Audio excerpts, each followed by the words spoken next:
を準備。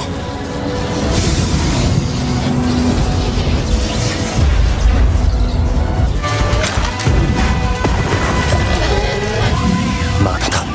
もっと出力を。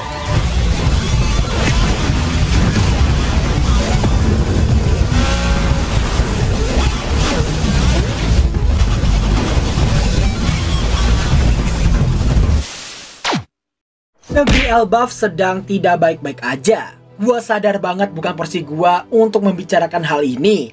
Apalagi gua ini terbilang takut untuk membahas hal-hal seperti ini.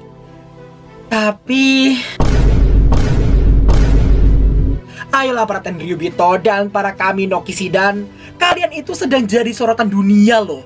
Apalagi negeri Elbaf ini udah kehilangan makna demokrasinya. Apakah kalian para Tenryubito udah kehilangan jiwa demokratis dalam diri kalian? Kami mohon jangan kalian gunakan pajak rakyat Elbaf untuk menyewa bounty hunter.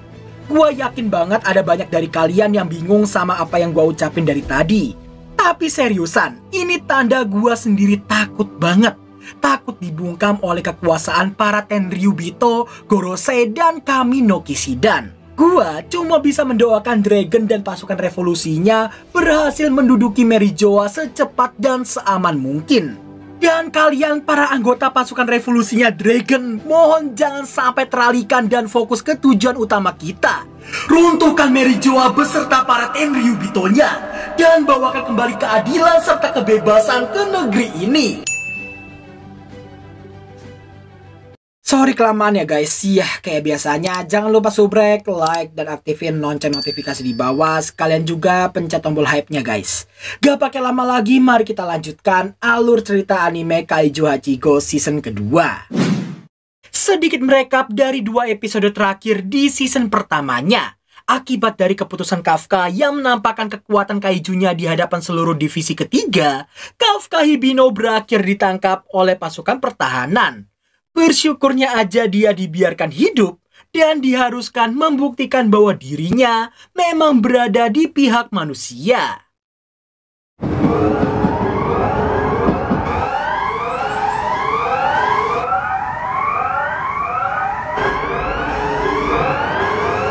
Scene berlanjut menampilkan sebuah flashback yang bercampur aduk dengan sebuah mimpi buruk. Di mana di dalam mimpi itu, Kafka telah berubah menjadi kaiju seutuhnya, diburu oleh Mina dan pasukan pertahanan, dan berakhir menghancurkan seluruh kota.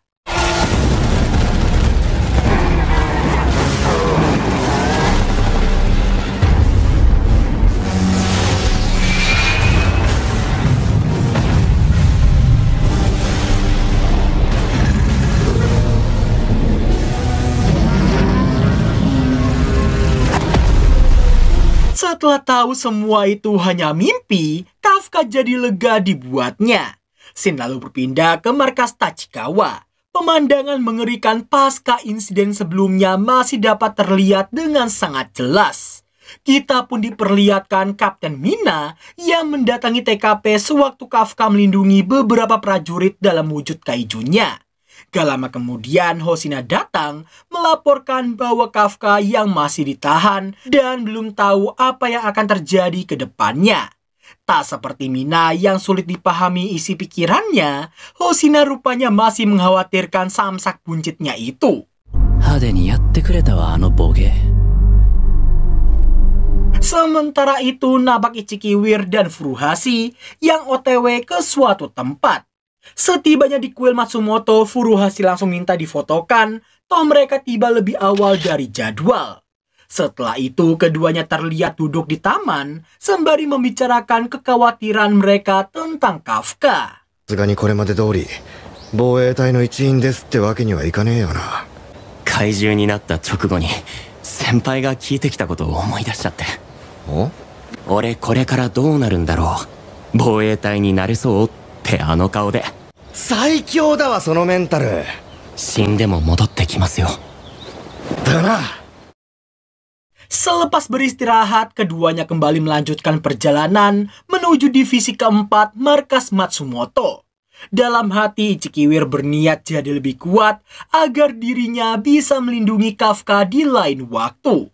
Di saat yang bersamaan, nampak Kikoru yang gabut nge-scroll line divisinya. Dan ya, sama seperti Ichikiwir tadi, Kikoru yang telah melihat amukan kaiju nomor 8 secara langsung membuatnya termotivasi untuk jadi lebih kuat supaya bisa menghentikannya. Gak lama berselang, wakil kapten divisi pertama Hasegawa Eiji datang mengajaknya menemui sang kapten di ruangannya. Diketahui divisi pertama adalah divisi terkuat di seluruh Jepang. Yang bahkan sewaktu dia masih tinggal di Amerika aja, nama mereka juga terdengar sampai sana. Sesampainya di depan ruangan, Kikoru merasa tegang karena di balik pintu ini ada sang kapten divisi terkuat seantero negeri. Tapi ternyata... 紹介しよう。日本防衛隊第一部隊隊長鳴海源。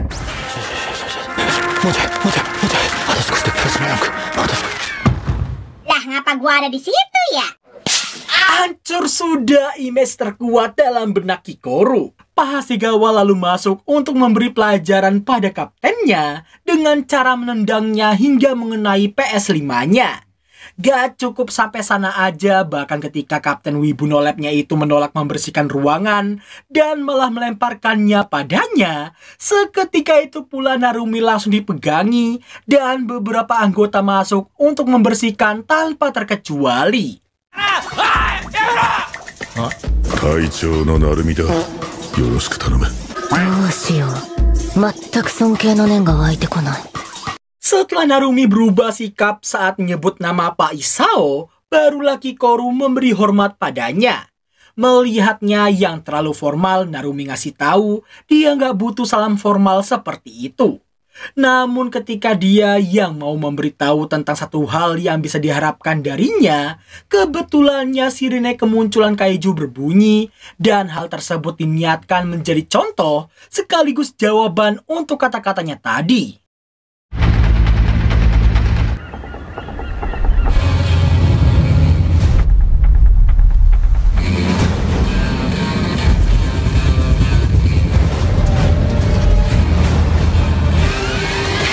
Dengan sigap, keseluruhan satuan mulai bergerak untuk menanggulangi masalah kemunculan kaiju yang akan muncul dalam 15 menit lagi. Para warga pun nampak dievakuasikan dan tepat ketika sang kaiju telah muncul, berbagai macam kendaraan dan senjata berat telah bersiap untuk menahannya. Dan...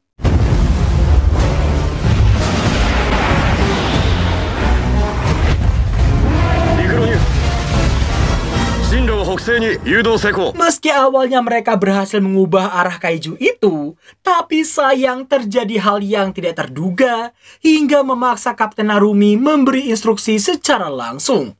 Dengan tenang dia memerintahkan Shinonome, Miyake, dan juga Tachibana untuk menuju Osanbashi. Sedangkan Hasegawa disuruh untuk tetap di dermaga Daikoku dan menahan kaiju itu sekuat tenaga.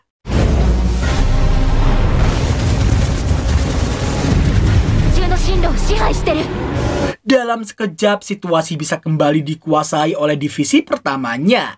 Kikoru yang melihat hal itu pun hanya bisa terperangah kagum dibuatnya. Bukan itu aja, lebih hebatnya lagi setiap anggota divisi pertama punya spesifikasi yang sangat luar biasa. Setelah mendapat laporan situasi di lapangan, sudah waktunya sang kapten untuk beraksi. Shinomiya Kikoru. 礼儀も身なりも僕は君に求めない要求は一つだ Shiz, gelo! Setelah mengatakan hal gantung tapi keren kayak tadi, Narumi napak terjun payung untuk mengalahkan targetnya. Sampai akhirnya...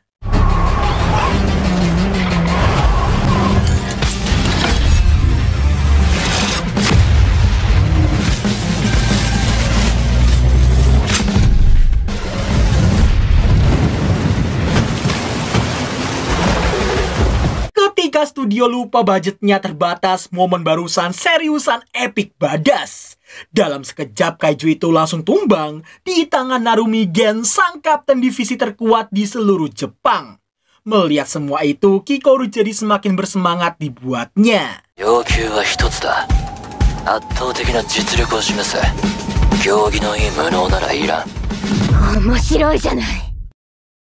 Beberapa waktu kemudian, Narumi amat sangat kesal karena pencapaian dan momen epiknya kemarin tertutupi oleh berita Kapten Mina seolah dirinya lah yang telah mengalahkan kaiju itu. Meski sempat kagum dengan sosok kapten sementaranya itu, tapi kini di hadapannya cuma ada Kapten Dungu yang iri dengki dengan Kapten Mina dengan segala pencapaiannya.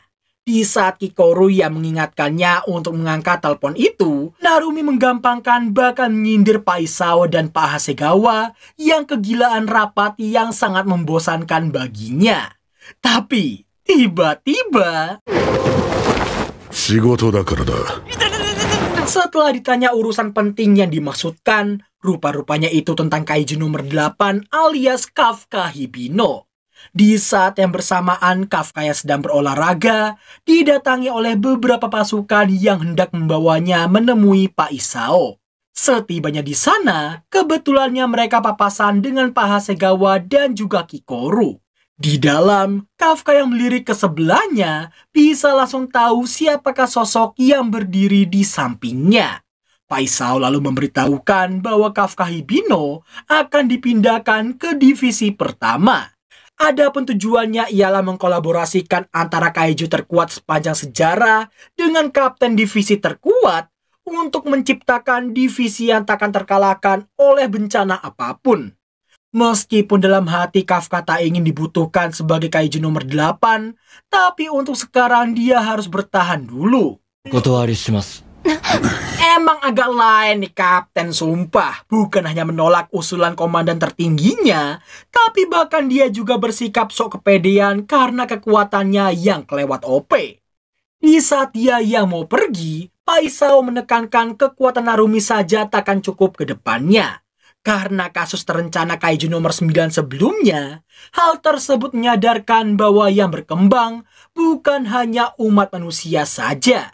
Para kaiju di era ini jelas sangat berbeda dari sebelumnya. Pak Isao khawatir kesombongan mereka akan membawa malapetaka ke depannya. Narumi diyakinkan bahwa mereka juga harus bisa berevolusi dan tidak terus menjadi katak dalam tempurung. Mendengar semua itu, Narumi akhirnya mengutarakan ide alternatifnya, yakni menghabisi kaiju nomor 9 dan menjadikannya sebagai senjatanya. Tapi tentu saja hal tersebut akan dibiarkan oleh Kafka yang mengaku masih belum boleh mati. 信じてくれてる。信じてくれてる。仲間のためにも。いつだって俺が隣にいる。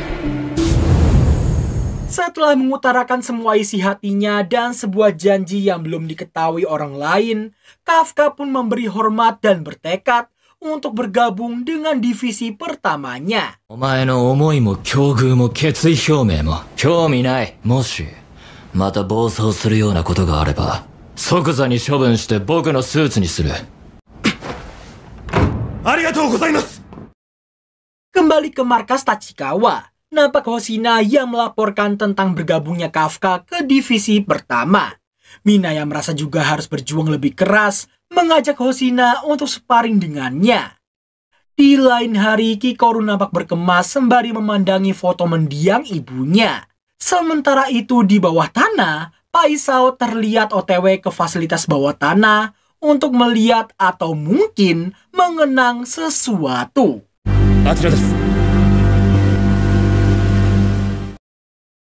Scene kemudian menampilkan gempa yang terjadi secara tiba-tiba. Di tengah orang-orang yang mengira itu cuma gempa biasa, namun tanpa disangka-sangka gempa kecil itu berubah menjadi sebuah bencana yang sangat mengerikan.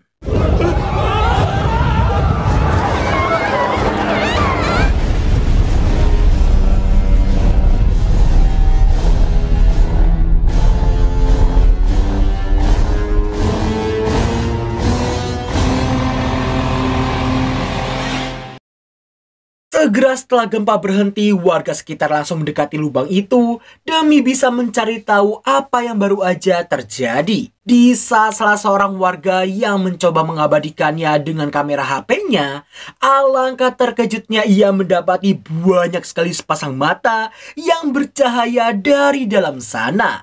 Lalu, yang terjadi?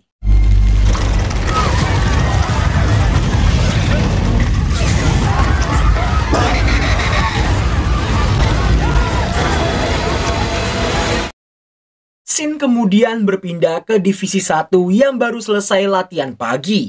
Bisa dilihat Kafka yang ngos-ngosan sembari dilirik oleh Kikoru yang perlahan melenggang pergi dari sana. Setelahnya, kita pun diperlihatkan koran di hari itu yang mengabarkan tentang kasus kemunculan kaiju yang semakin tinggi dari tahun-tahun sebelumnya.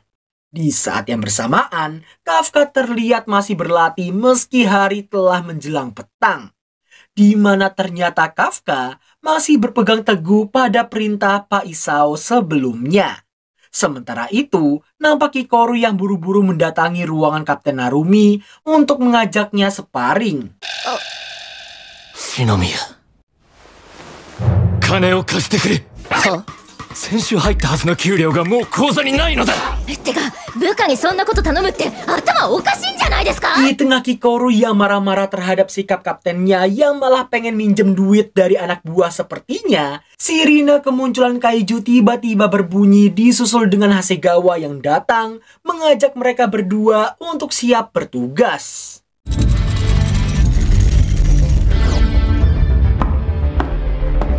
Yare yare, 大事な交渉の途中だってのに。第一部隊出動だ。決ラスト。 Kembali ke warga kota yang tengah kabur dari kejaran kaiju semut dan berniat pergi ke bunker perlindungan terdekat. Gak jauh dari keramaian, nampak kakak beradik yang tengah bersembunyi karena si adik yang terluka akibat terjatuh. Meskipun sangat ketakutan, tapi si kakak yakin Narumi pasti akan datang dan melibas habis semua kaiju itu.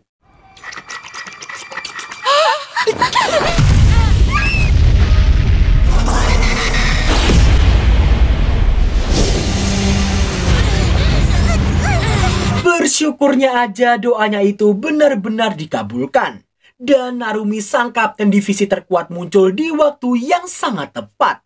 Setelah menghukum si kakak yang tidak memanggilnya dengan sebutan kapten untuk membuat postingan, Kapten Narumi sangat keren. sebanyak 10 kali, dua anak buah datang untuk melindungi kedua anak itu. Narumi lalu meminta laporan situasi ke Regu Kinasi dan juga Miyake, yang mana keduanya sama-sama sedang membersihkan area sembari melindungi warga yang tak sempat berlindung. 討伐区域に入った怪獣を根こそぎ始末だ。区域内の住民の避難が完了次第遠慮なく。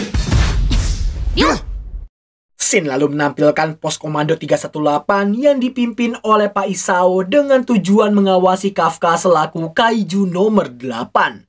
Saking gugupnya karena harus mengawasi kaiju terkuat dalam sejarah, para anggota pengawas sempat tegang sebelum akhirnya Pak Isao mencairkannya dengan kata-kata yang sangat tegas. 怪獣を討伐する。始めようか。 Kembali ke distrik Shinagawa, nampak beberapa heli tempur yang sedang menggiring beberapa kaiju ke zona pembasmian di timur. Di saat itulah Kikoru yang kebagian sebagai pengeksekusi langsung bersiap dengan kapaknya.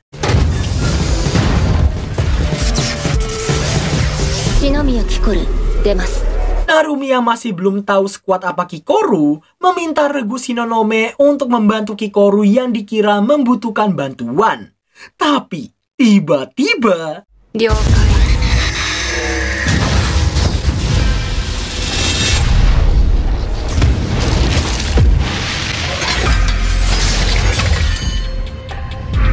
yo gila cuy, baru beberapa detik loh ya, Kikoru berhasil membantai satu ekor dengan sangat ezetnya. Mendengar laporan itu jelas para ketua regu pun terkejut dibuatnya. Namun meskipun aksinya barusan udah cukup epik, sayangnya dalam hati Kikoru masih merasa kurang jika dibandingkan dengan kecepatan wakil Kapten Hoshina dan juga kekuatan Kapten Mina. Sampai akhirnya...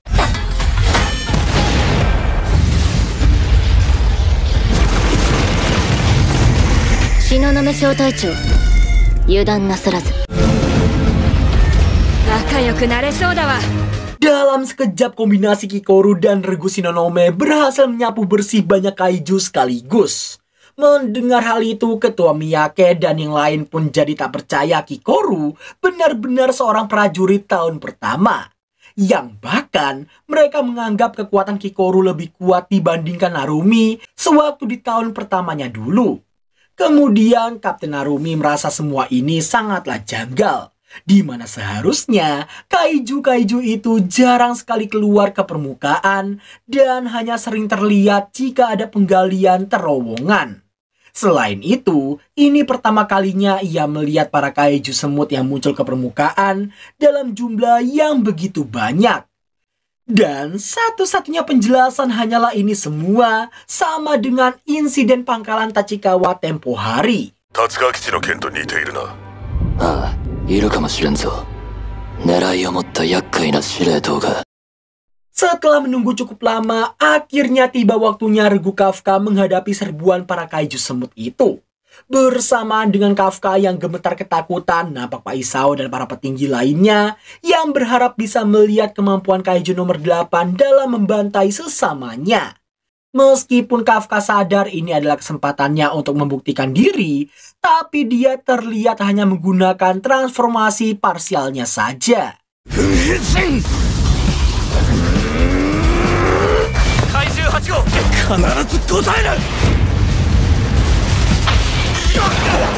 Melihat hal itu, jelas para petinggi heran kenapa Kafka tidak melakukan transformasi penuh. Setelah mundur beberapa meter dari sana, Kafka rupanya telah menduga transformasi parsial takkan cukup kuat untuk menghadapi kaiju lemah sekalipun. Akan tetapi biarpun dia ingin melakukan transformasi penuh, Kafka takut jika nantinya dia akan lepas kendali seperti sebelumnya. Hal itulah yang menahannya untuk tidak menggunakannya. Di tengah keraguan antara situasi yang mengharuskannya untuk melakukannya, tapi hati serta jiwanya belum siap, Kafka nampak akan memaksakan diri untuk bertransformasi penuh. Namun, yang terjadi...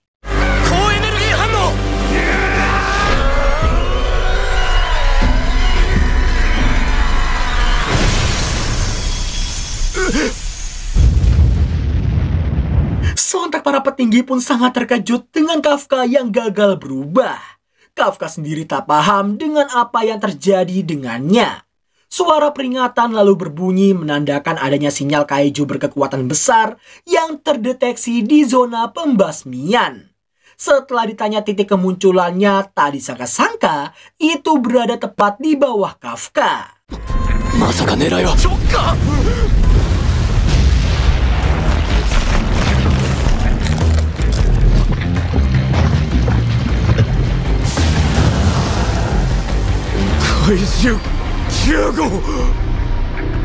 Kemunculan sang kaiju nomor 9 jelas mengejutkan gak cuma Kafka tapi juga semua orang. Si kaiju nomor 9 pun merasa heran karena padahal sesaat lalu ia merasakan keberadaan kaiju nomor 8. Tapi berhubung cuma ada si om-om buncit ini doang, dia jadi sadar bahwa Kafka adalah kaiju nomor 8.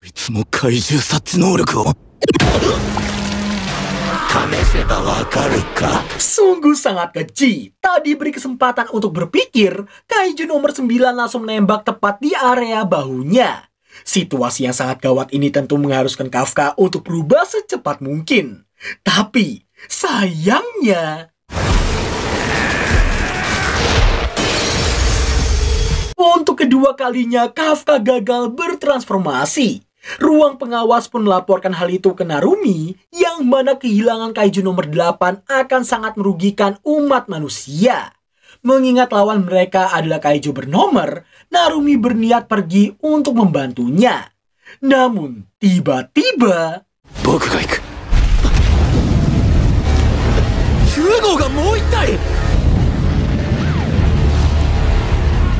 Seperti yang terjadi di pangkalan Tachikawa dulu, para kaiju yang telah tumbang tiba-tiba bangkit lagi dan membuat situasi berbalik menyerang mereka. Di ruang pengawas sendiri mereka tengah digempur oleh laporan dari berbagai sektor area tentang kebangkitan kaiju yang telah mokat. Melihat tingkatannya, mereka sadar ini semua jauh lebih besar dibanding laporan divisi ketiga. 現れるだけで戦況がガラッと変わった。これが怪獣9号か。 Kembali ke regu Kafka yang hendak membantunya menghadapi kaiju nomor 9.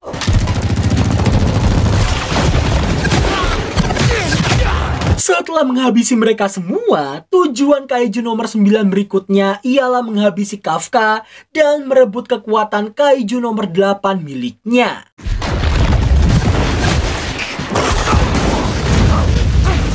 Kafka yang menyadari betapa berbahayanya sosok kaiju nomor 9 ini berharap situasi tersebut akan membuatnya bisa berubah di percobaan ketiganya.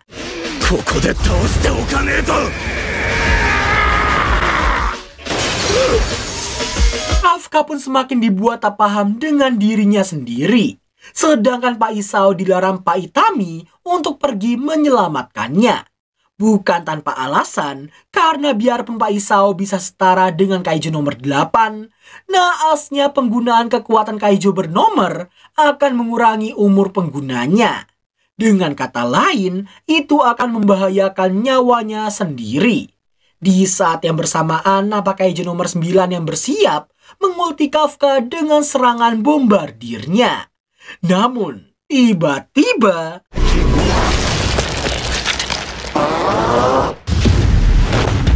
sontak Kafka pun kaget melihat Kikoru yang muncul secara tiba-tiba.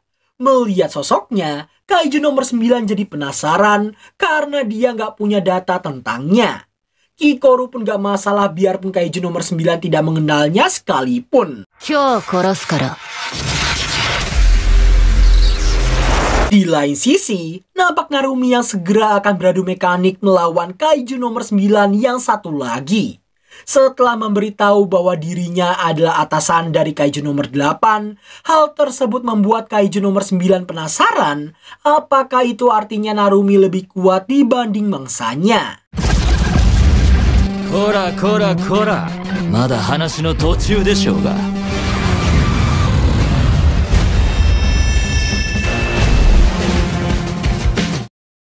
Di ruang pengawas, Pak Isao dilaporkan Narumi yang kini tengah baiwan sama kaiju nomor 9 yang satu lagi. Dilihat dari situasi yang terjadi, Pak Isao menyadari semua ini bisa dikatakan sebagai ujian yang harus dilewati oleh para generasi berikutnya. これは次世代が乗り越えなくてはならない試練だ。 Setelah terus gagal bertransformasi dan diselamatkan oleh Kikoru, Kafka ditanyai bagaimana dengan transformasinya. Mendengarnya yang terus gagal mau berapa kali pun dicoba, Kikoru curiga kaiju nomor 9 telah melakukan sesuatu.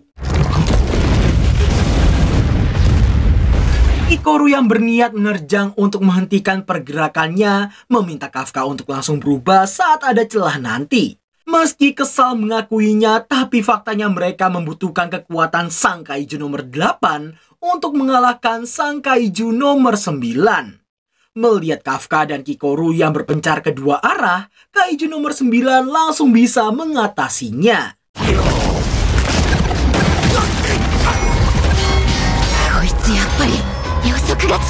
Tidak seperti Kafka yang bahkan kesulitan menghindari serangan kaiju nomor 9, Kikoru mampu menangkis semua serangannya sebelum akhirnya ia terkecoh dan terkena di area perutnya. Kaiju nomor 9 yang melihat hal itu pun jadi mengira dia telah berhasil menumbangkannya. Tapi ternyata... 何もできないまま失うの。もうごめんだ。今度こそ私が助ける。 Scene lalu menampilkan masa lalu Kikoru sewaktu sang ibu masih hidup, di mana sang ibu, Shinomiya Hikari, dianggap sebagai Valkyrie umat manusia, sekaligus pemegang senjata kaiju pendahulu, yakni kaiju nomor 4. Di saat yang bersamaan di sekolah, teman-teman Kikoru mengagumi betapa hebatnya mamanya Kikoru. Begitu pula dengan Kikoru sendiri, dia sangat bangga dengan sang mama. Di malam harinya nampak Hikari yang baru pulang dari bertugas. Biarpun sang ayah telah meminta putrinya untuk membiarkan Hikari beristirahat, tapi tentu seorang putri juga bisa dianggap tempat beristirahat bagi seorang ibu.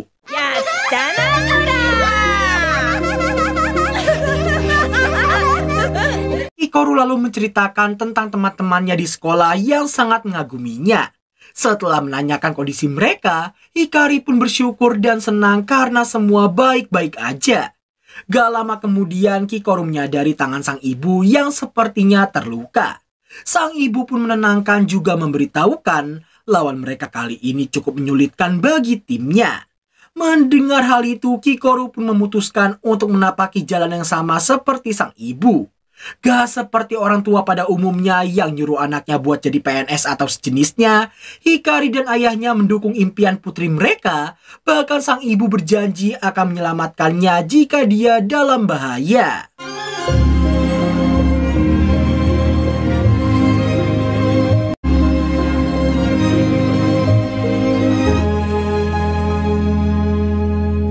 Ya elah, pakai netes segala air mata anjir. Karena sebuah bencana yang ditimbulkan oleh kaiju nomor 6, hari itu Shinomiya Hikari dinyatakan meninggal dunia setelah melindungi banyak sekali nyawa. Tentu hal tersebut meninggalkan duka mendalam bagi banyak orang. Kikoru sendiri terus-menerus menyebutkan kata dasar pembohong, tapi bukan ke sang ibu, melainkan ke dirinya sendiri. Setelah melihat sang ayah, sorot mata yang seperti menyimpan dendam mendalam ke para kaiju beringas, membuat Kikoru yang walaupun masih kecil, tapi sudah harus jadi pewaris bagi tekad sang Valkyrie yang telah tumbang.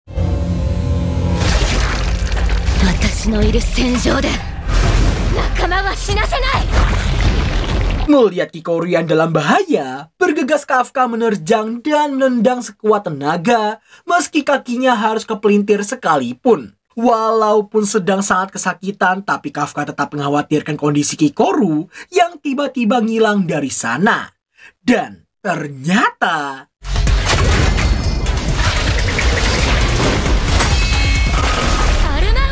Kikoru yang merasa inilah celah yang mereka cari, meminta Kafka untuk segera berubah. Tapi Kafka yang masih belum sadar kenapa dia bisa sampai berkali-kali gagal, baru bisa menyadarinya beberapa saat lagi.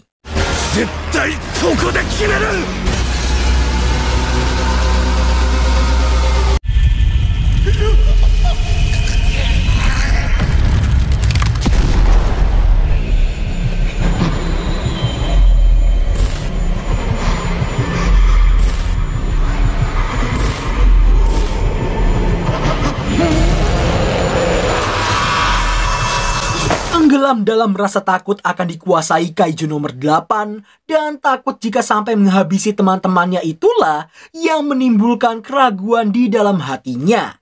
Dan keraguan itulah yang membuatnya terus gagal bertransformasi. Melihat hal itu, Paitamiya mau beralih ke rencana B, langsung dihubungi oleh Narumi yang berniat menuju ke sana setelah menghabisi kaiju nomor 9 yang satu lagi. Biar lebih cepat, Narumi meningkatkan output powernya hingga 98%.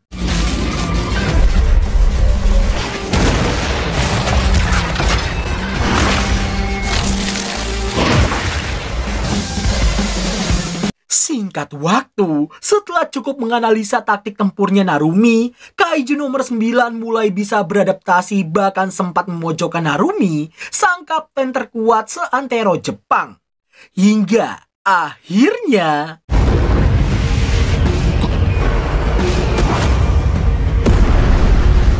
bersamaan dengan kekhawatiran semua orang yang mengira Narumi telah mokat, para komandan jadi khawatir usai menyaksikan kaiju nomor 9 yang telah membuktikan bahwa seorang kaiju bisa berevolusi di tengah pertempuran. Gak lama kemudian kekhawatiran mereka mereda tepat ketika Narumi yang muncul dan nampak tidak terluka sedikit pun. Sontak Kaiju nomor 9 pun kebingungan karena seharusnya ultinya tadi cukup untuk menghabisinya. Yang ternyata スーツも温まったところで狩りの時間と行こうか。 sebuah kesalahan jika hanya mengira mata Narumi adalah mata kaiju biasa. Karena ternyata Narumi Gen adalah pemegang kekuatan mata dari kaiju tertua di Jepang, yakni sang kaiju nomor 1. Setelah terus menerima serangan, barulah kaiju nomor 9 sadar bukan kecepatan ataupun kekuatan Narumi yang bertambah, melainkan prediksi Narumi yang meningkat hingga melampaui penglihatannya. Dengan kata lain, retina kaiju nomor 1 mampu melihat ke masa depan. Caranya ialah dengan membaca sinyal saraf otak targetnya dan memprediksinya sebelum tubuh targetnya itu sempat bereaksi. Bahkan dalam catatan sejarah saja, kaiju nomor 1 konon dianggap sebagai ancaman paling mematikan yang serangannya sangat-sangat mustahil bisa dihindari.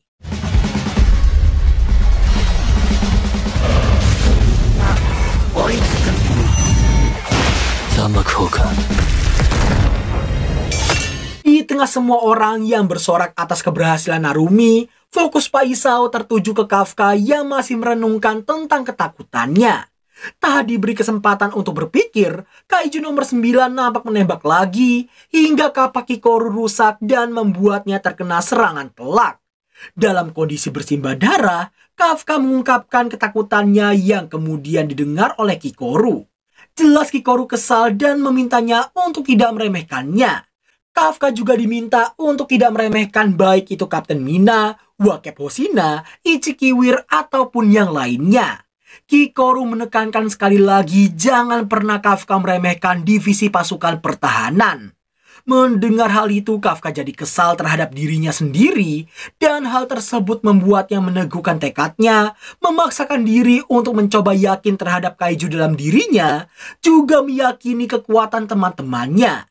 Hingga akhirnya...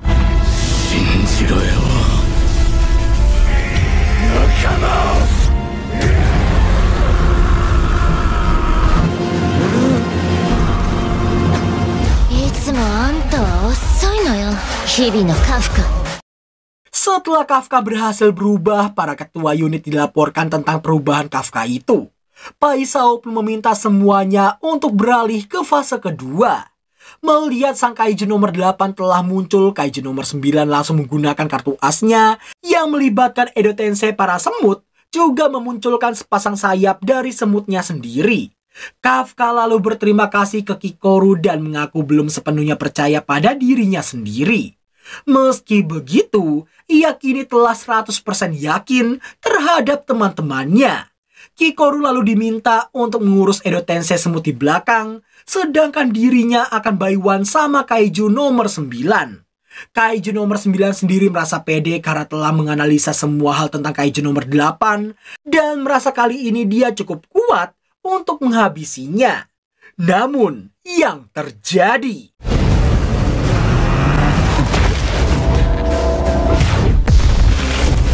Setelah menghancurkan inti semut itu, Kafka yakin inti kaiju nomor 9 pasti ada di dalam tubuh semut itu juga. Tapi karena salah ambil, Kafka berniat menghabisinya di serangan selanjutnya.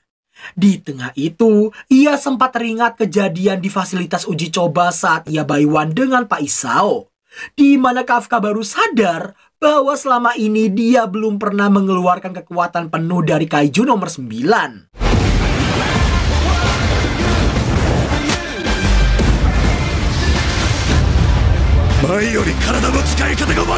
Usai menjerat Kafka, kaiju nomor 9 yang masih belum sadar gap power di antara mereka nampak dikejutkan oleh Kafka yang melompat jauh ke atas. Sampai akhirnya...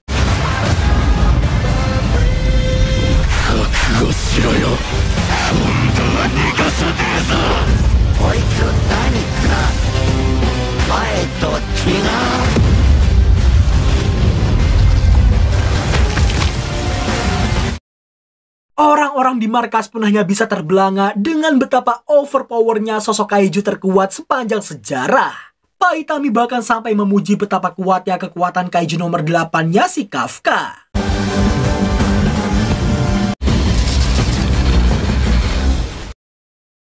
Seberhasilnya Kafka dan Narumi mengalahkan kaiju nomor 9 di 2 tempat, kabar tersebut pun disebarluaskan ke semua unit yang masih bersiaga. Perlahan sinyal kemunculan kaiju mulai menghilang satu persatu. Meski dirasa udah selesai, tapi Kikoru menekankan masih ada beberapa kaiju yang masih tersisa. Melihat ucapan dan aksi Kikoru barusan, Pak Itami jadi memuji sikapnya yang 11-12 dengan Pak Isao. 若い世代にはいつも驚かされる。 Mengingat 2 kaiju bernomor yang muncul secara bersamaan dan hanya ada 2 garis pertahanan yang tertembus, juga kerusakan yang terbilang sangat minim, jelas ini semua akan tercatat dalam sejarah sebagai divisi terkuat yang dibentuk oleh Komandan Shinomiya Isao.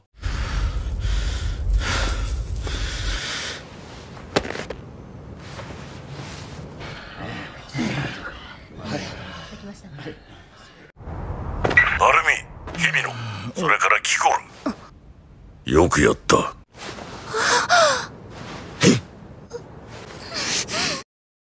Walaupun kesannya semua ini telah berakhir, namun di saat itulah Narumi merasa ada yang janggal, terutama karena kaiju nomor 9 yang tidak hanya mengatakan akan membunuh Kafka, tapi juga merebut kekuatan kaijunya. Narumi paham dengan niatan membunuhnya, tapi dia nggak paham maksud merebut di sini. Semakin kuatlah kecurigaan Narumi soal tujuan kaiju nomor 9 yang sebenarnya. Bertepatan dengan itu, tiba-tiba suara sirine kemunculan kaiju kembali berbunyi, yang menandakan adanya kaiju yang muncul lagi, tapi markas masih mencari titik kemunculannya. Di posisi Kafka dan juga Kikoru, kaiju nomor 9 yang dikira telah mokat, mendadak hidup lagi dan menyayangkan diri yang gagal menghabisi kaiju nomor 8. Walaupun begitu, setidaknya tujuannya yang asli akan segera terwujud.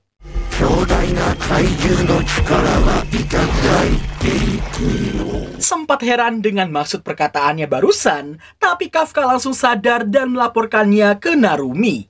Namun sayang, itu sudah terlambat. Karena tanpa ada yang menyadari, petugas di belakang Pak Isao bukanlah seorang manusia yang ternyata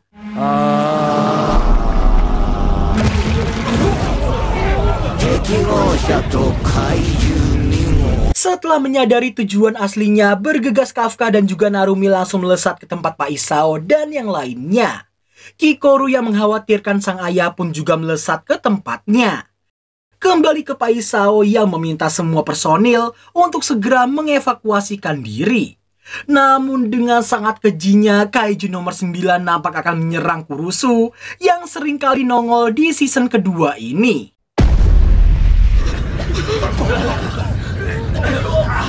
Untungnya Pak Isao sempat melindungi semua orang dengan koper peralatannya. Menyadari kaiju nomor 9 mengincar kaiju nomor 2-nya, Pak Isao pun berniat solo lord dan meminta Pak Itami juga Pak Nogisaka untuk mengevakuasikan personil lainnya. Pak Itami pun paham dan menekankan Pak Nogisaka yang ngotot pengen duo bahwa mereka ini hanya akan jadi beban untuknya. Setelah bersiap dengan peralatannya, kaiju nomor 9 mengaku tak menyangka Beta dan Gamma, 2 sosoknya yang dihadapi Kafka dan juga Narumi, bisa dikalahkan secepat itu. Dan terungkaplah bahwa kekuatan kedua sosok kaiju itu hanyalah setara dengannya sebelum berevolusi. Di tengah persiapan adu mekanik, Pak Itami yang mengira kekuatan kaiju nomor 9 masih sama dengan laporan divisi ketiga lalu, langsung dibuat terkejut begitu melihat kenyataan di depan matanya. Sontak semua orang amat sangat syok melihat tangan komandan tertinggi mereka yang patah begitu mudahnya. Kaiju nomor 9 sendiri tak menyangka kekuatannya bisa jadi sekuat itu. 様は私が始末する。 Meskipun serangan barusan cukup kuat, tapi regenerasi kaiju nomor 9 kini terbilang tidak masuk akal. Kurusu lalu melaporkan semua orang yang telah dievakuasi ke tempat yang aman. Tapi ketika Pak Isao memintanya untuk pergi juga, Kurusu menolaknya dan memilih bertarung dengannya hingga tetes darah terakhir. Buat yang belum paham tugas Kurusu, jadi tuh dia harus memantau kondisi tubuh Pak Isao, sekaligus mengontrol besar kekuatan dan pengarahan kekuatan ke satu area setelah ditentukan. Melihat pelepasan kekuatannya yang menyentuh angka 98%, Kurusu merasa Pak Isao udah seperti kaiju bernomor bersosok manusia.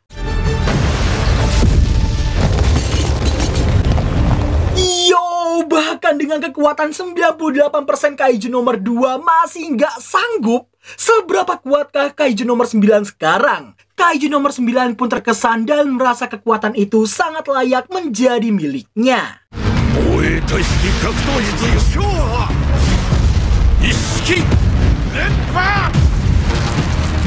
Setelah menghantam kepala kaiju nomor 9 hingga terputus, mereka sempat mengira ini telah berakhir.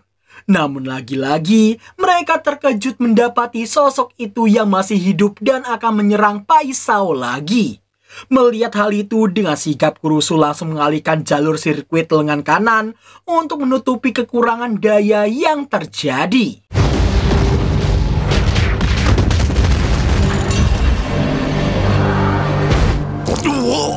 Mengingat umur Pak Isao, jelas hal ini wajar aja jika tubuhnya udah nggak seprima dulu lagi. Kurusu pun panik melihat keluaran daya Pak Isao yang turun sebesar 5%. Meski ingin memulihkannya, tapi kondisi Pak Isao saat ini sungguh sangat mengkhawatirkan. Kurusu semakin panik karena sistem yang dikendalikannya tak bisa menyembuhkan area vital komandannya tersebut. Bahkan situasi semakin tak mendukung karena Kafka dan juga Narumi yang masih jauh dari lokasi mereka. Dengan tubuh compang-camping, Pak Isao masih belum menyerah dan mengajak Kurusu untuk tetap bertempur dengannya. Karena meski hanya sesaat, tapi kaiju nomor 9 tetap butuh waktu untuk beregenerasi. Kurusu pun diminta untuk mengalirkan semua sirkuit yang tersisa ke pelepasan maksimum 100%.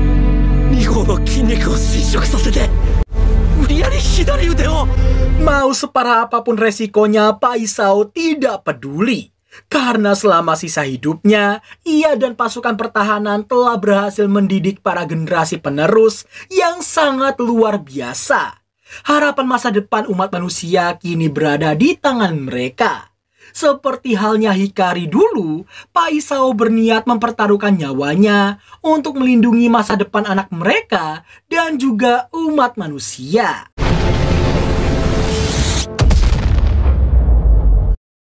Di momen itulah Pak Isao teringat kembali percakapannya dengan Hikari dulu, di mana mereka tak menyangka Kikoru berimpian bergabung dengan pasukan pertahanan. Semisal dia memang serius, Hikari berniat melatihnya dengan tegas dan memberinya kekuatan untuk bertahan hidup. あなたは代わりにキコルのことを目いっぱい甘やかしてあげてね、パパ。 Dengan sisa-sisa kekuatan yang masih ada, Pak Isao terus berjuang menghadapi kematian di depan matanya.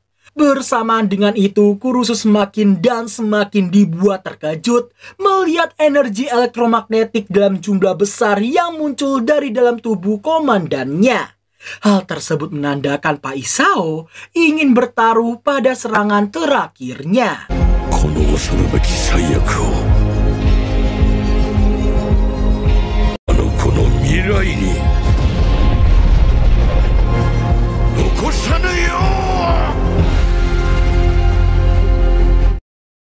Melihat cahaya itu, Pak Itami masih mengingat jelas itu adalah ulti kaiju nomor 2 yang pernah meratakan hampir seluruh daratan Sapporo. Jika itu dilepaskan dengan tubuh manusia, dia yakin Pak Isao tak akan mungkin bisa bertahan.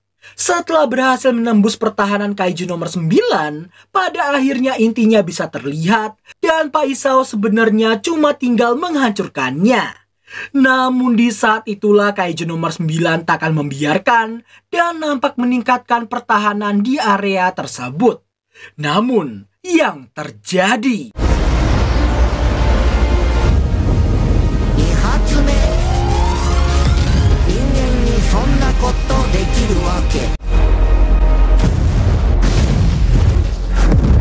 sementara itu, nampak Kafka dan Narumi yang papasan dan bergegas ke lokasi komandan mereka secepat mungkin. Setelah itu, Kurusu sempat bahagia melihat Pak Isao yang dikira telah berhasil mengalahkan Kaiju nomor 9. Namun naasnya di sini, bahkan serangan sekuat tadi aja belum cukup untuk menghancurkan inti monster keji itu. Kaiju nomor 9 merasa jika saja tubuh Pak Isao adalah kaiju, pasti situasi ini akan sangat berbeda.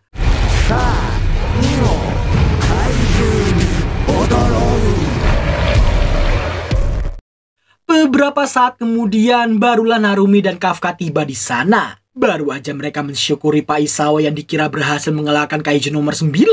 Seketika itu pula Kafka langsung bereaksi dan sadar bahwa sosok di hadapan mereka bukanlah komandan mereka. Oh my god, jelas mereka berdua amat sangat terkejut dan masih tak percaya dengan apa yang terjadi. Kikoru yang juga baru datang sembari menyerang dadakan, turut tidak percaya dengan pengakuan Kaiju nomor 9 yang baru aja menghabisi Pak Isao. Akan tetapi, di sini Kikoru harus menelan kepahitan ketika monster keji itu yang menunjukkan sedikit bagian wajah sang ayah.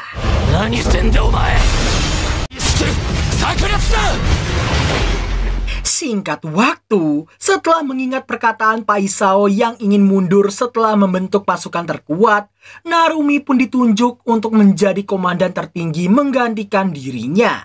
Sesaat setelah Narumi yang ingin maju lagi, bisa-bisanya Kaiju nomor 9 pamit pulang karena tiap kali dia menyatu dengan apapun itu, selalu saja ada reaksi penolakan dalam tubuhnya.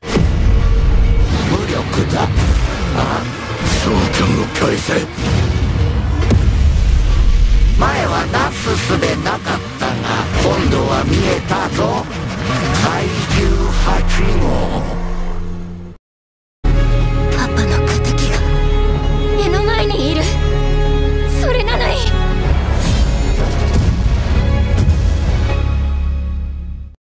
Biarpun Kafka dan Narumi telah menyerang Kaiju nomor 9 secara bersamaan, sayangnya kekuatan mereka belum cukup kuat dan justru mereka berdualah yang dipojokkan.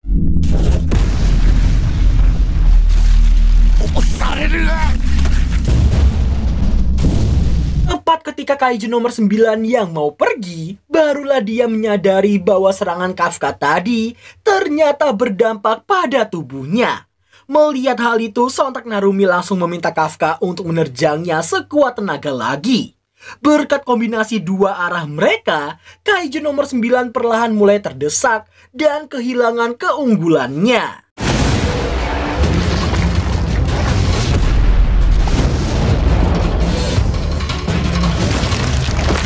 Situasi tersebut bisa terjadi sepertinya karena dia berulang kali menahan serangan Kaiju nomor 8 secara mentah-mentah. Kafka sendiri tak akan membiarkannya kabur karena apa yang dilakukan olehnya itu sudah terlalu kejam baginya.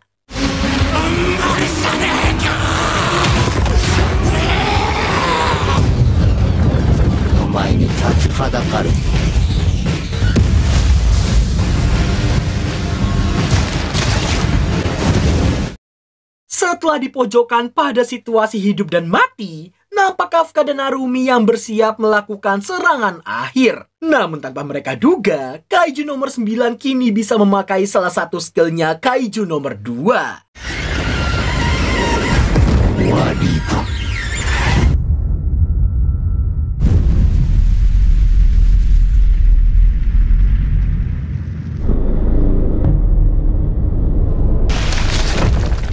Akibat penolakan yang terus terjadi ditambah penggunaan skill Kaiju nomor 2 barusan, Kaiju nomor 9 kini udah kelihatan kayak kuyang jumbo. Dan ledakan sedahsyat tadi tak dia sangka masih bisa ditahan oleh Kafka dan juga Narumi. Sesaat sebelum mereka bisa menyerang lagi, Narumi yang skillnya masih aktif langsung menyadari apa yang mau dilakukan oleh kaiju nomor 9. ではな怪獣8号次に私が動くとき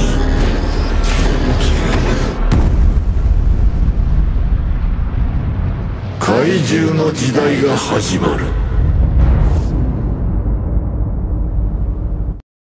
Sekeluarnya Kafka dari reruntuhan, nampak area sekitar yang rata akibat ledakan tadi. Narumi sendiri hanya bisa diam membisu dan meratapi kegagalannya.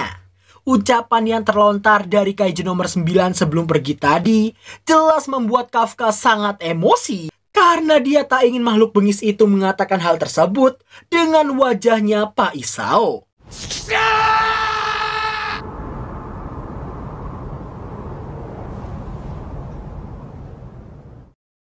Pasca bencana kaiju, masyarakat pun digemparkan oleh berita kematian Direktur Shinomiya Isao. Pemakaman pun dilakukan dan nampak dihadiri oleh semua regu pasukan pertahanan. Setelah diberi aba-aba oleh Pak Itami, regu penembak penghormatan pun akhirnya melepas tembakan untuk menghormati kepergian sang pahlawan umat manusia.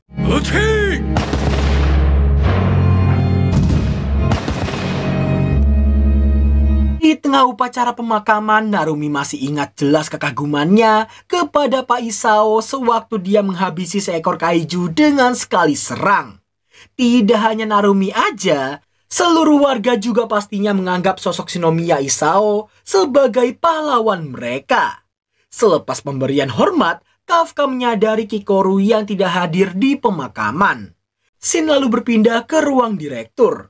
Nampak Kikoru yang dihampiri Narumi yang menegurnya karena tidak hadir dalam upacara pemakaman tadi. Dan ternyata Kikoru masih merasa bersalah atas semua hal yang terjadi. Tidak hanya karena dia sangat lambat, tapi juga karena dia sangat lemah hingga tak bisa menyelamatkan sang ayah. Di luar semua itu, kesalahan terbesar yang disesali olehnya ialah telah menjadi penghalang bagi Narumi dan Kafka yang saat itu seharusnya masih sempat mengalahkan kaiju nomor 9. 私強くなりたいです。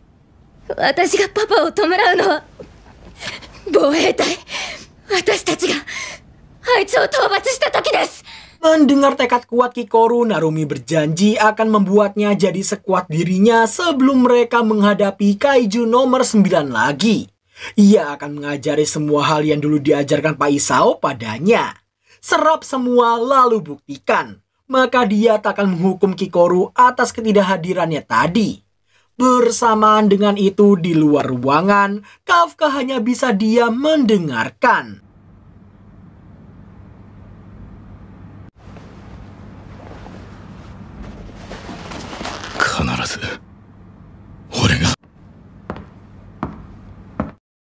Sementara itu, nampak Pak Itami yang dikejutkan oleh sebuah pemandangan yang dikatakan oleh Kurusu ini harus ia tunjukkan padanya atas perintah terakhir Pak Isao sebelumnya. Mendengar hal itu, Pak Itami memberi perintah untuk melanjutkan penelitian dan mulai persiapan perang balasan. Di tengah sesi latihan Kikoru melawan ketua Shinonome, di sini Kikoru pun kesal karena kaptennya itu justru hanya main game di atas sambil terus memprovokasinya. Dalam 1 bulan, Narumi menantang Kikoru yang seorang jenius untuk mengalahkan semua prajurit regu divisi pertamanya yang dikatakan punya potensi menjadi komandan di masa depan. Berkat provokasi kapten mereka barusan, Kikoru jadi sangat bersemangat. Dan tentu sebagai seniornya, Shinonome berniat menanggapi semangat juniornya itu. こっちまで燃えてきちゃうじゃん。来なよ。で、決めたのか怪獣8号を戦力として迎え入れるか否か Singkat waktu, setelah mendapati laporan dari salah satu peneliti tentang Kafka, nampak Shin yang beralih ke Kafka yang mendatangi apartemennya dulu. Bersamaan dengannya, ia masih bernostalgia Narumi dan Hasegawa diberitahu tentang ada bagian tubuh Kafka yang tidak kembali ke bentuk manusianya. Jika ini terus berlanjut, maka resiko terburuknya ialah Kafka tak akan bisa kembali menjadi manusia. 日々のカフカは知っているのか？はい。身辺の整理に外出許可が出ています。もちろん厳重な監視の下ですが、経過次第では二度と日常に戻れませんからね。Kembali ke Kafka yang baru ingat sesuatu dan meminta izin untuk pergi ke suatu tempat.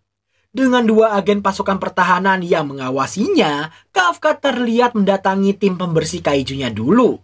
Di tengah semua mantan rekannya yang kesulitan menangani bangkai kaiju yang bertebaran di mana-mana, kedatangan Kafka disambut baik oleh mereka semua.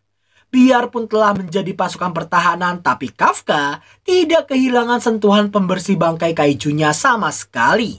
Hal itu bisa dibuktikan dengan Kafka yang mampu membelah salah satu bangkai dengan gergaji tipe baru, yang bahkan untuk mereka aja itu masih sangat sulit dilakukan. Oh, いいなこれ。できてるし。 Tepat sebelum salah satu rekan yang mau asal ceplos soal Kafka, yang ditanyain gak ada niatan mau balik ke sini, juga menyindirnya yang dikira cuma jadi pesuruh di pasukan pertahanan. Untungnya aja Patok Kuda sempat menghentikan dengan menyemprot wajahnya. Di sore harinya setelah Kafka pamitan dan pergi dari sana, NPC yang seriusan gua lupa namanya ini penasaran apa yang harus mereka lakukan sekarang. Dengan meninggalnya Shinomiya Isao, dia sempat ingin pindah negara. Namun Patok Kuda tak akan melakukan hal tersebut karena meyakini tentang satu hal. 9号ぶっ飛ばした後、誰が死骸片付けんだよ。徳さんってさ、たまにかっこいいよな。俺に5万借りてるギャンブル教のくせにな。うるせえ。 Dalam hati, biarpun banyak orang mulai putus asa dan pesimis dengan takdir negeri ini, tapi setidaknya itu lebih baik daripada kena pajak royalti. Maksudnya, tapi setidaknya ia yakin pasukan pertahanan Jepang takkan hanya berpangku tangan dengan situasi yang ada. Di lain sisi, nampak Kafka yang dihampiri Narumi saat sedang duduk membelakangi matahari terbenam. Narumi lalu memberitahukan bahwa keputusan telah dibuat, di mana mereka memutuskan bahwa Kafka tidak bisa ditempatkan di pasukan pertahanan lagi. Alasannya jelas dikarenakan jika Kafka terus menggunakan kekuatannya, maka resiko terburuknya ialah dia tidak akan bisa kembali menjadi manusia lagi. 全部分かった上で言う。力を貸せ、日々のカフカ。お前が完全に怪獣になろうが知ったことか。その時は殺すまでだ。そんなことより僕は奴をやりたい。どんな手を使ってでも。お前もそう思ってるんだろう。僕たちの本当の悔しさはあの場にいた僕たちにしかわからない。 Sederhananya, sebagai sesama yang melihat langsung kengerian kaiju nomor 9, hal tersebut membuat Narumi akan menghalalkan segala cara untuk balas dendam. Ia juga sangat yakin Kafka pastinya berpikiran sama sepertinya. Setelah memberitahu jasa Pak Isao yang rela menentang semua keputusan demi menaruh harapan padanya, pada akhirnya Kafka menjawab ajakan Narumi tadi dengan tekad yang sama kuatnya.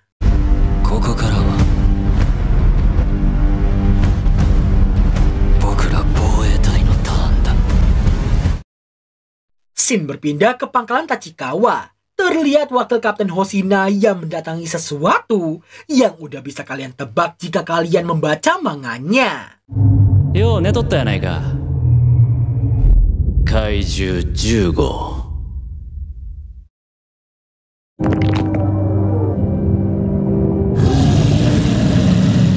うっさいボケ。次やったら金ぞ。 Biarpun dalam kondisi seperti itu, skala kekuatan kaiju nomor 10 masih menyentuh angka 5,7. Melihat sosok Wakep Hoshina, kaiju nomor 10 yang terkesan dengannya mengaku jadi sangat ingin memakannya dan menjadikannya sebagai nutrisinya. Tanpa membuang waktu, Hoshina mencoba menarik informasi tentang kaiju nomor 9 darinya.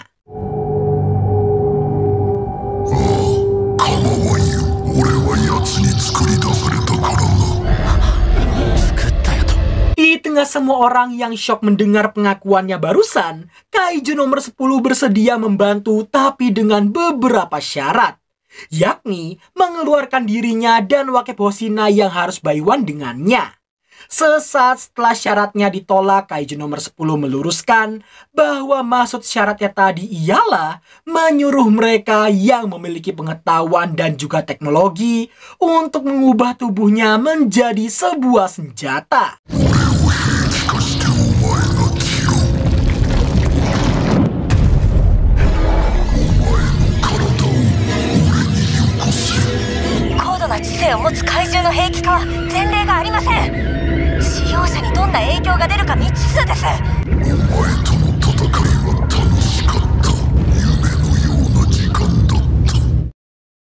Walaupun Wakeb Hoshina mengaku tidak menikmati peradu mekanikan mereka, namun faktanya Kaiju nomor 10 bisa merasakan bahwa Hoshina sama seperti dirinya. Dan ia sangat yakin Hoshina pasti juga bisa memahami perasaannya sewaktu beradu mekanik dengannya.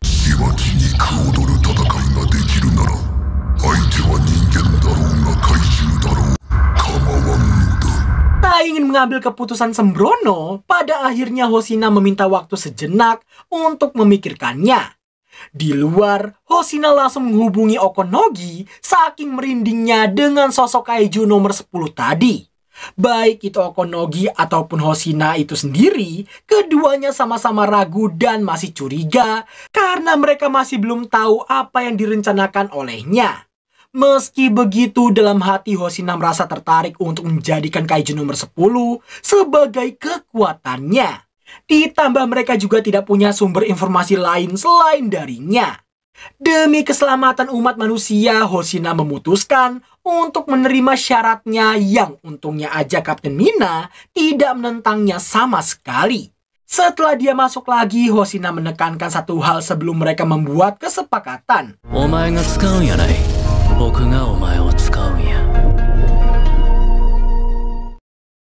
Beberapa waktu kemudian, nampak Hikaru dan Kafka yang diberitahu tentang rapat strategi menghadapi Kaiju nomor 9 yang akan dijelaskan oleh Wakeb Hoshina.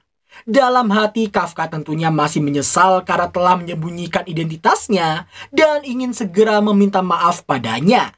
Nah, di saat Pak Hasegawa yang nanyain di mana Narumi saat ini, jawaban Hikaru yang ngasih tahu dia baru aja mengajak beberapa anggota pergi ke suatu tempat, auto bikin Pak Hasegawa gregetan seketika.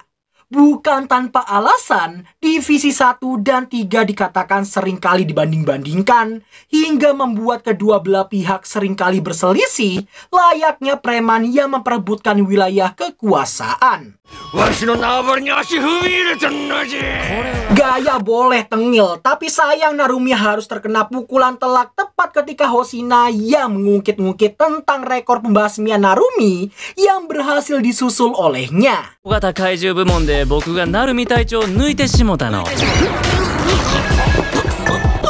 Ya cuma itu aja, di saat Narumi yang niatnya jadi chef dan memasak Hoshina yang cuma mencahin rekor pembasmian kaiju kecil saja, mirisnya dia malah digoreng balik sampai gosong segosong-gosongnya.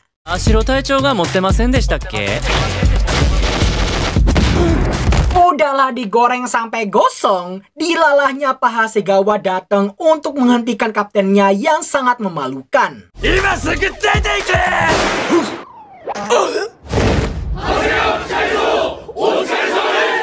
Dan beginilah faktanya, Pak Hasegawa jauh lebih dihormati ketimbang Narumi. Bahkan Hoshina langsung berlaku sopan dan hormat di hadapannya. Setelah itu tibalah waktunya rapat divisi dimulai.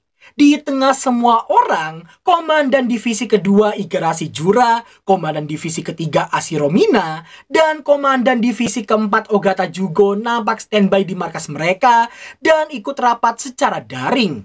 Akibat tingkat tenggilnya sendiri, Narumi pun di-roasting oleh Komandan Jura dan juga Mina.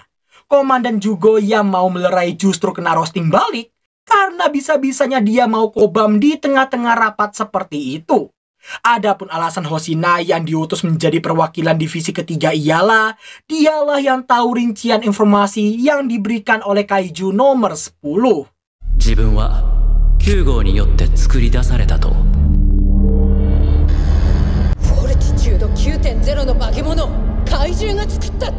Jelas aja mereka kaget banget dong ya. Karena kaiju sekuat nomor 10 yang punya skala kekuatan 9,0 bisa-bisanya diciptakan oleh kaiju lain. Itulah kenapa tingkat ancaman nomor 9 adalah yang pertama kali dan paling berbahaya dalam sejarah. Selain itu, Hoshina juga memberitahu mereka tentang satu hal lagi. Semakin kagetlah semua orang, karena bukan cuma diciptakan, bahkan sekuat nomor 10 aja dia masihlah sebuah prototipe. Hoshina lalu mengingatkan mereka bahwa pasukan anti kaiju mereka di zaman ini hanya mampu menghadapi maksimal 5 kaiju bernomor di saat yang sama. Dan tentu mereka harusnya tahu apa yang akan terjadi apabila nomor 9 mampu menciptakan kaiju bernomor melebihi skala 9,5. 部隊の垣根を越えて協力し合わなければ、この国は滅びます。 Meskipun ada kemungkinan nomor 10 bisa aja berbohong seperti yang ditakutkan oleh Komandan Jugo, akan tetapi setelah ditunjukkan grafik kemunculan kaiju yang semakin kuat skalanya dalam 10 tahun terakhir, yakni dari skala 2,6 ke 4,8, hal tersebut memperkuat informasi yang ada. 近年の研究では、断層が発生させる莫大なエネルギーと歪みが地中の物質や付近の動植物に作用して怪獣を発生させているという説が有力。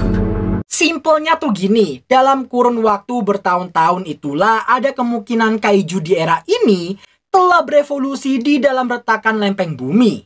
Kemudian, karena kaiju nomor 9 sering berganti tempat dan wujud, hal itu membuat mereka jadi kesulitan mengetahui lokasi pastinya.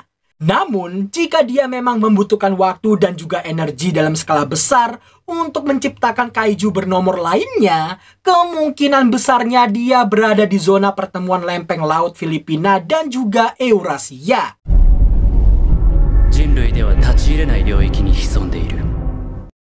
Situasi semakin berbahaya karena kaiju nomor 9 dikatakan mampu mengakses ingatan manusia manapun yang diserap olehnya. Dengan kata lain, ingatan Pak Isao mungkin telah diakses dan kemungkinan besar kekuatan tempur mereka juga telah diketahui olehnya. Hoshina menambahkan satu-satunya kunci untuk menanggulangi hal tersebut dengan sisa waktu beberapa bulan ini hanyalah dengan melatih para prajurit baru yang sudah pasti masih di luar perhitungan kaiju nomor 9. 未熟で不完全、最も短期間で大きく化ける伸びしろを秘めた者たち。 Komandan Mina lalu menjelaskan bahwa mereka telah menemukan satu kandidat yang sesuai untuk menggunakan senjata terkuat yang masih tertidur, yaitu sosok Raja Kaiju di masa lalu, Kaiju nomor 6. Kengerian tiada tara dan paling berbahaya pada masanya. Mereka merasa untuk menghadapi sesosok raja, diperlukan lawan sepadan yang sama-sama raja. Dan kandidat yang dimaksudkan di sini ialah seorang prajurit baru yang sama sekali nggak menonjol dan bukan seorang lulusan akademi pembasmian.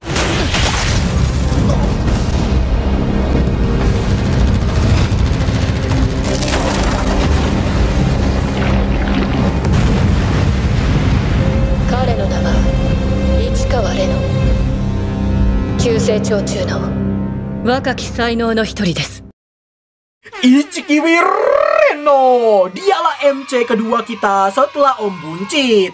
Kebetulannya Ichikiwir kini berada di bawah naungannya Komandan Jugo di divisi keempat. Di tengah perbincangannya dengan wakilnya Toko, mereka membahas tentang kengerian Raja Kaiju yang dulu pernah dihadapi oleh Shinomiya Hikari. Dengan skalanya yang mencapai 9,6, Kaiju nomor 6 juga mampu memerintah kaiju yang skalanya lebih kecil untuk menyerang divisi keduanya Hikari.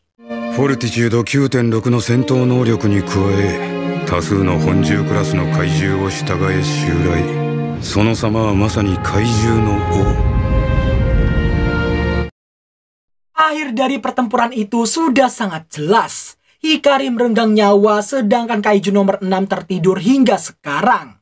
Komandan Jugo sebenarnya kurang setuju dengan keputusan untuk membebani raja terkuat di masa lalu pada seorang anak muda seperti Ichikiwir. Buktinya ialah saat Ichikiwir yang diminta untuk menghadap padanya, di mana bukannya dia mengikuti arahan pusat, Komandan Jugo justru menyarankan supaya dia menolak perintah tersebut. Alasan utamanya ialah setiap senjata bernomor memiliki resiko yang akan sangat membahayakan bagi tubuh penggunanya. Senpai wa Kaiju 8号として防衛隊の戦力に入ったと聞いた。あの人の夢はどうなる？誰が救う？ Di hari pengujian, nampak banyak orang yang datang untuk menyaksikan kalibrasi Ichikiwir dengan Raja Kaiju pendahulu. Dengan sangat yakinnya, Ichikiwir meminta Pak Jugo untuk segera memulai pengujiannya. Setelah para peneliti mengaktifkan nomor 6, suasana di sekitar mereka langsung berubah seketika.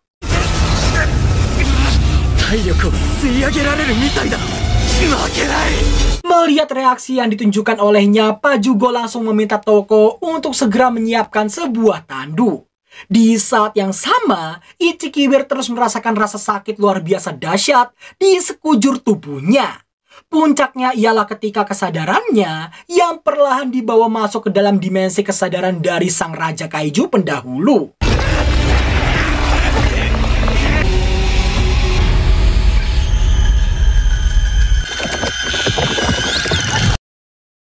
Apa yang terjadi barusan padanya membuat Ichikiwir semakin memahami bahwa seniornya itu, Kafka Hibino, selalu melawan hal seperti ini sepanjang waktu.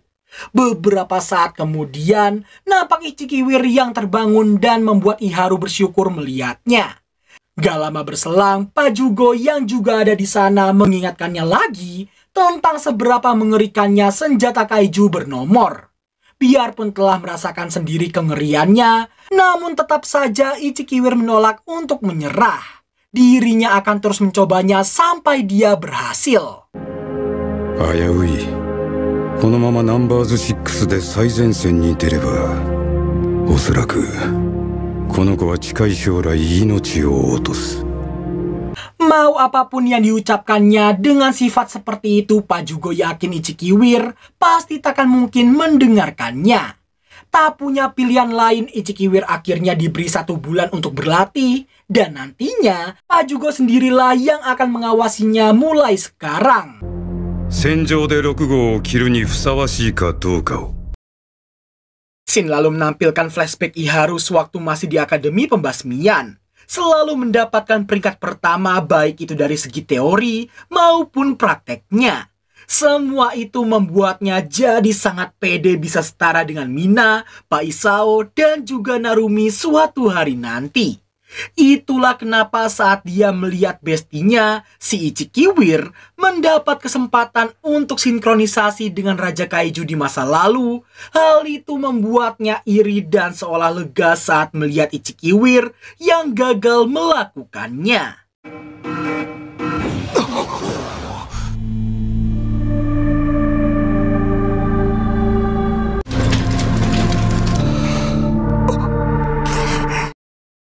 Sebulan kemudian di Bunkui Touge, Prefektur Nagano, nampak divisi keempat yang akan melakukan pembasmian terhadap seekor kaiju yang muncul setiap 5 tahun sekali sejak 1945, yakni tikus berdasi 45 yang memiliki skala kekuatan 6,4 dan beberapa kaiju berskala kecil lainnya. Setelah rombongan kaiju itu memasuki area pembasmian, inilah kesempatan bagi Ichikiwir yang kini sudah bisa memakai baju tempur kaiju nomor 6 dengan stabil untuk membuktikan diri. Iharu yang ada di belakangnya pun tak luput dari hawa dingin yang dipancarkan dari baju tempur sang Raja Kaiju. 精神波形異常なし。いつでも出られます。まだ解放前だってのに、そばにいるだけで凍りつきそうな冷気だ。 Di saat yang sama, Pak Jugo tak menyangka tantangan mustahilnya justru berhasil dilakukan oleh Ichikiwir. Touko pun mengingatkan komandannya itu bahwa meskipun nilai pelepasan kekuatannya si Ichikiwir masih jauh di bawah Kikoru, tapi kecepatan pertumbuhannya jauh melampauinya. Setelah Pajugo memberi arahan singkat padanya, pada akhirnya sesi pembuktian kelayakan pun dimulai. Kaishi.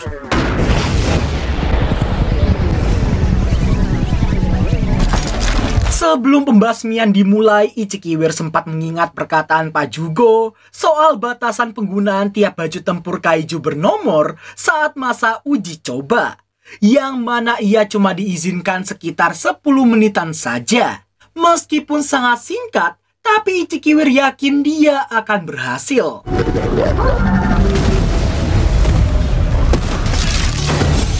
Akibat kontrol yang tidak sempurna, Ichikiwir sempat kesulitan sebelum akhirnya dia dibantu oleh Iharu dan anggota regu lainnya.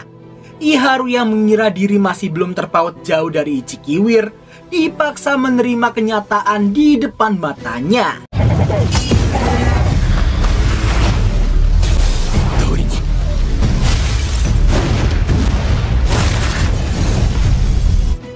Gelo, jujur aja kekuatan es ini cocok banget sama Ichikiwir cuy. Singkat waktu, Iharu yang masih belum menerima kenyataan pun terus mendorong dirinya sendiri untuk bisa mencapai level Ichikiwir saat ini. Tapi di tengah itu, dalam hati dia sadar bahwa semua pencapaiannya di Akademi Pembasmian takkan bisa bersaing dengan bakat murni yang dimiliki oleh Kikoru, Haruichi, dan juga Kaguragi. Gak berhenti sampai sana aja, bahkan di saat jarak di antara mereka yang kian melebar, muncul satu anomali super dingin yang berhasil menyusulnya dengan sangat cepat. Melihat Iharu yang terpental, Pajugo menasihatinya untuk tidak memaksakan diri. Di lain sisi, nampak kaiju kecil tadi yang langsung mengincar Iharu yang sedang tidak berdaya. Namun, untungnya...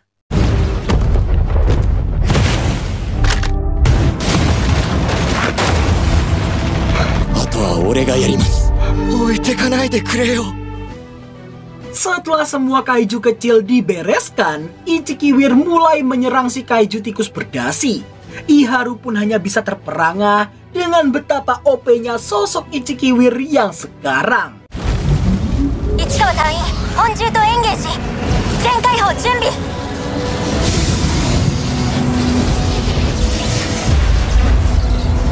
Lepasan 43%. Ichikiwir langsung melesat maju sembari si tikus berdasi yang mencoba menyerangnya.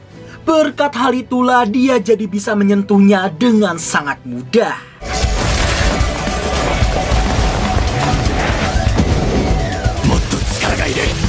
Kenaikan pelepasan kekuatan yang tiba-tiba itu tentu membuat para peneliti terkejut melihatnya. Tak seperti mereka yang mengira Ichikiwir berkembang di tengah pertempuran, Pajugo sepertinya menyadari itu agak berbeda dari sekedar berkembang.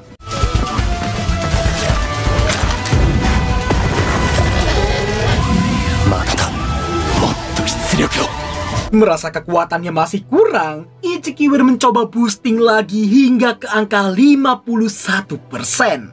Hal tersebut jelas membuat para peneliti khawatir dan menanyakan kondisinya saat ini. Tapi disinilah Iharu, Pajugo, dan para peneliti baru sadar ada sesuatu yang berubah darinya.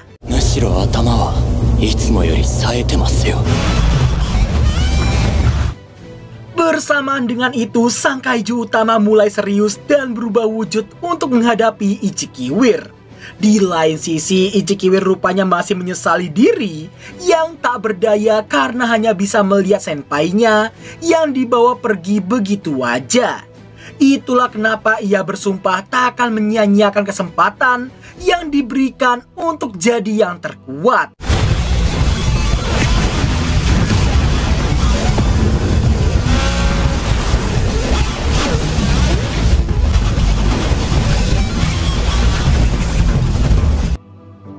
Walaupun pergerakannya sangat tajam dan juga mematikan, tapi Touko dan para peneliti sadar Ichikiwir tengah memaksakan tubuhnya sendiri sehingga otot-ototnya mulai terkoyak di 6 bagian. Jika ini terus berlangsung, bisa-bisa tubuhnya itu takkan bisa bertahan. Awalnya sih mereka ngira Ichikiwir sedang dikendalikan oleh kaiju nomor 6. Tapi Pak Jugo meluruskan, itu adalah Ichikiwir yang sebenarnya. Lebih tepatnya, itulah sifatnya yang asli. Hal itu bisa terjadi karena saat bersinkronisasi dengan sel kaiju bernomor, energi besar yang terserap akan mengaktifkan otak, meningkatkan jumlah juga kecepatan transmisi syaraf secara tidak wajar. Tergantung pada kepribadian si wadah, dia bisa saja menghancurkan dirinya sendiri. Setelah cukup banyak penjelasan dari Pak Jugo, Ichikiwir diperingati akan dilarang menggunakan kaiju nomor 6 lagi jika sampai dia lepas kendali. Sementara itu, demi menebus pemikiran sampahnya yang lega karena bestinya yang sempat gagal, hal tersebut membawa Iharu terus berjalan ke tempatnya Ichikiwir. Di saat yang sama, sedikit demi sedikit kesadaran Ichikiwir mulai terkikis oleh hasrat yang ditimbulkan oleh kekuatan sang Raja Kaiju. Rasa tanggung jawab yang begitu besar membuatnya tanpa sadar menggunakan skill AOE miliknya.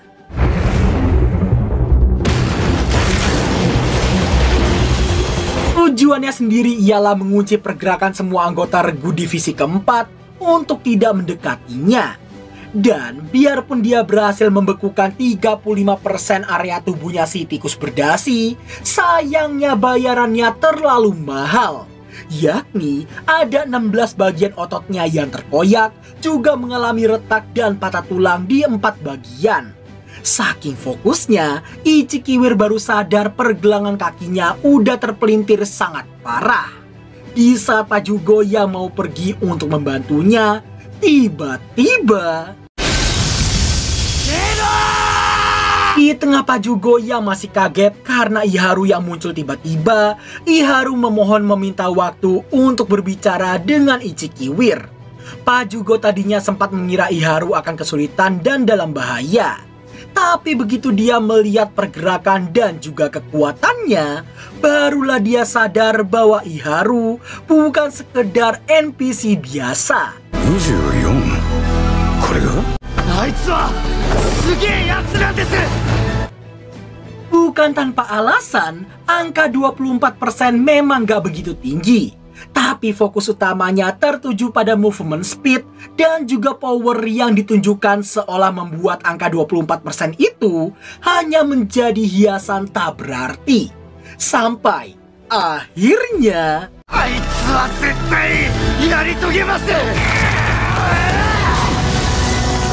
Nah, Reno.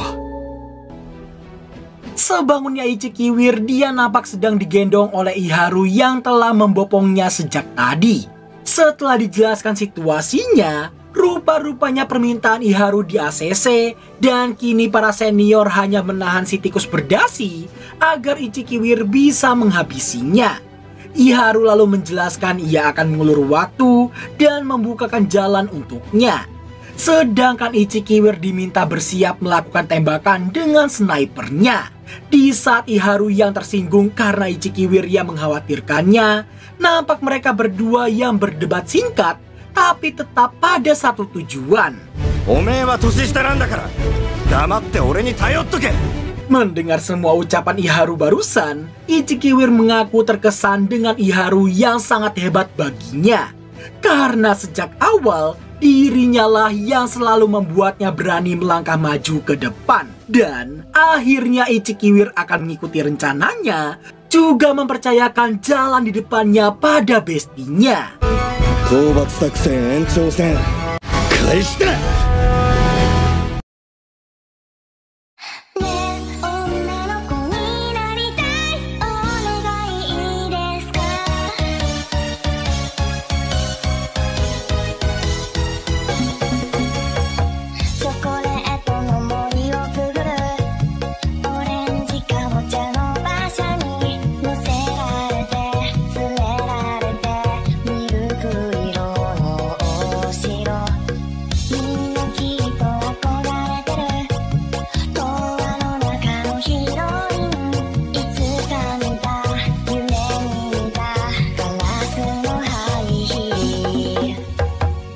Bye.